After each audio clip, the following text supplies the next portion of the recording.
غیر فوجی کالم میں غیر سویلین کالم نگار Syed Sardar Ahmed Pirzada, the first blind journalist of Pakistan, APNS best Urdu column award holder, روزنامہ نوائے وقت، مورخہ 24 فروری 2017۔ ایک فوجی ریٹائر ہو جائے تو وہ فوج چھوڑ دیتا ہے، لیکن فوج اس کے اندر سے نہیں جاتی۔ ایسے ہی ایک قلم کار فوج میں چلا جائے یا فوج سے باہر آ جائے تو قلم اور کتاب سے اس کا رشتہ جڑا رہتا ہے۔ اس دلیل کی مثالیں کسی ایک ریجن میں نہیں بلکہ دنیا بھر کی تاریخ میں ملتی ہیں۔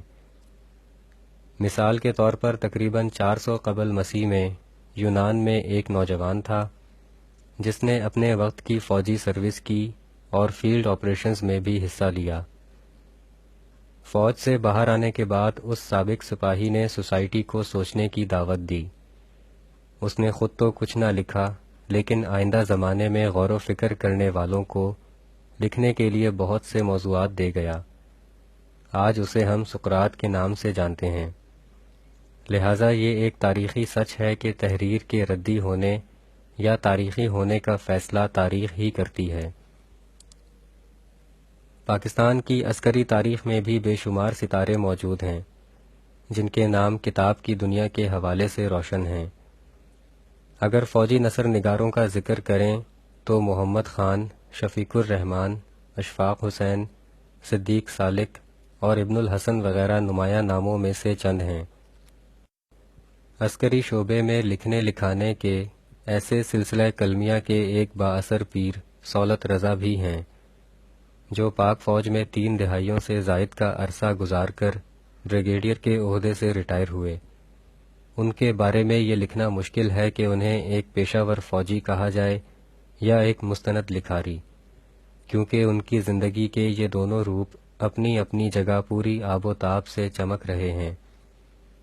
سولت رضا مست جوانی کے دنوں میں پنجاب یونیورسٹی کی نہر کنارے کی نوخیز گھاس کے ساتھ چھیڑ چھاڑ کرتے اچانک ایبٹ آباد کاکول جا پہنچے۔ آرمی جوائن کرنے سے پہلے پنجاب یونیورسٹی کے شعبہ صحافت میں صحافی بننے کی مشقت سے لوگ سولت رضا کی صحافتی تحریروں سے کچھ نہ کچھ متعارف ہو چکے تھے۔ ریٹائرمنٹ کے بعد ان کے اندر کے صحافی نے پھر انگڑائی لی اور وہ قلم دوات کو زیر استعمال لے آئے۔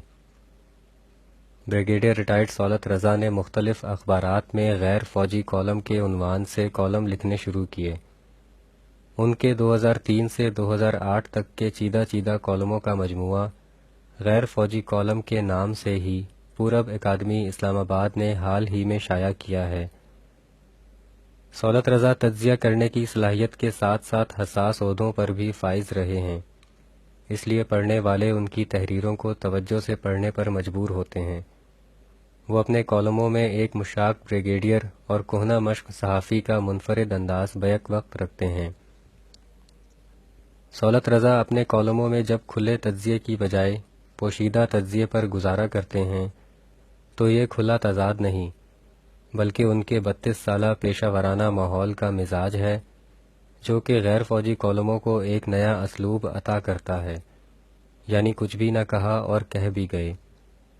سولت رضا فوجی افسران کے حوالے سے کالم لکھتے ہوئے انہیں 2 واضح حصوں میں تقسیم کر لیتے ہیں۔ ایسے فوجی افسران جو ڈسپلن کی خلاف ورزی میں شامل ہوئے انہیں کالم نگار ناپسندیدہ خانے میں ہی رکھتے ہیں، جیسا کہ ان کے ایک کالم پہلی ناکام فوجی بغاوت سے پتہ چلتا ہے، جبکہ وہ افسران جو فوجی ڈسپلن کے تحت بعد از فوج بھی مزاجاً فوجی ڈسپلن کی زندگی گزارتے رہے انہیں وہ پسندیدہ جگہ دیتے ہیں، جیسا کہ وہ کرنل ریٹائرڈ کلب عباس کے زیر عنوان کالم میں اپنے ہمسفر ساتھی سابق فوجی کرنل ریٹائرڈ کلب عباس کا حج بیت اللہ کا ذکر بڑی عقیدت سے کرتے ہیں۔ سولت رضا کا لگے بندے ڈسپلن کو لاشعوری طور پر جاری رکھنا ان کے غیر فوجی کالموں کا نمایاں پہلو ہے۔ سولت رضا کے کالموں میں آسان اور مشکل باتیں سیدھے سادے انداز میں بالکل ناک کی سیدھ میں کر دی جاتی ہیں۔ وہ صحافتی تفتیش یا تحقیق کے لیے ادھر ادھر تانک جھانک کرنے کے عادی نظر نہیں آتے۔ سامنے دیکھ اور سیدھے چل والی بات غیر فوجی کالموں کو بھی سیدھا سیدھا چلاتی ہے۔ سولت رضا کے کالموں میں ایک سولجر کی پروفیشنل لائف جھلکتی نظر آتی ہے۔ وہ کالموں میں بھی سینئر کو سینئر ہی مانتے ہیں۔ کالم نگار سولت رضا آج کل کی صحافت میں موجود اکڑ خانی اور دنگا فساد سے اپنے آپ کو بچائے ہوئے ہیں۔ وہ روایتی اقدار کی پاسداری کرتے ہیں اور دوسروں کا ذکر کرتے ہوئے احترام کو ملحوظ خاطر ضرور رکھتے ہیں۔ تہذیبی بڑے پن کا مظاہرہ ان کے کالموں میں جا بجا محسوس کیا جا سکتا ہے۔ وہ اپنے اساتذہ کو وہی احترام دیتے ہیں جس کی ہدایت سب اخلاقی کتابوں میں کی گئی ہے۔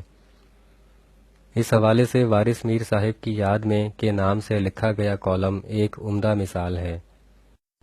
سولت رضا سیاست میں شائستگی کی پسماندگی پر دکھی ہو جاتے ہیں اور اپنے ایک کالم کراچی کی حکومت میں لکھتے ہیں کہ عام سیاستدانوں کی بیان بازی سے ہٹ کر دانشور سیاستکار سے یہ توقع کی جاتی ہے کہ وہ اپنی گفتگو کے ذریعے حوصلے، برداشت اور رواداری کی روایات کو فروغ دیں گے، لیکن جب کسی جماعت کے دانشور بھی تلخ ہو جائیں اور لسانی و علاقائی بنیادوں پر اعلیٰ ترین عہدوں کی شناخت پریڈ شروع کر دیں تو پسماندگان کا اللہ ہی حافظ ہے۔ سولت رضا بے خوف اور بے باک صحافیانہ طریقے سے حکومتی عہدے داروں کو صاف صاف آئینہ بھی دکھا دیتے ہیں۔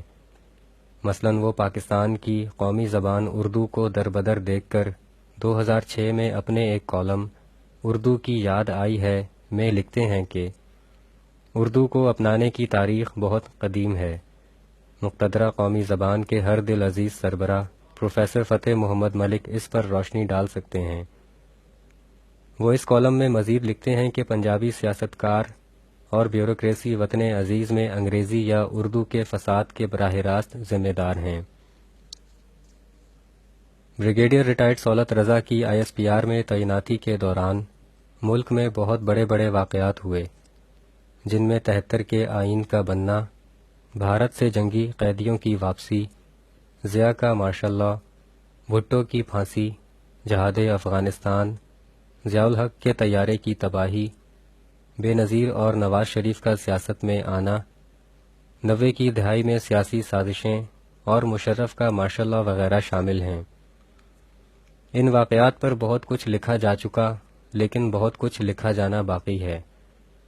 چونکہ سولت رضا ان تمام حالات کو قریب سے دیکھ چکے ہیں، اس لیے لوگ توقع کرتے ہیں کہ وہ اپنے کالموں میں سیاسی تاریخ کی داستان حسرت سنا سنا کر رلائیں گے۔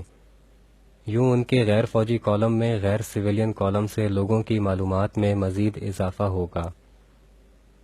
شکریہ۔ The end.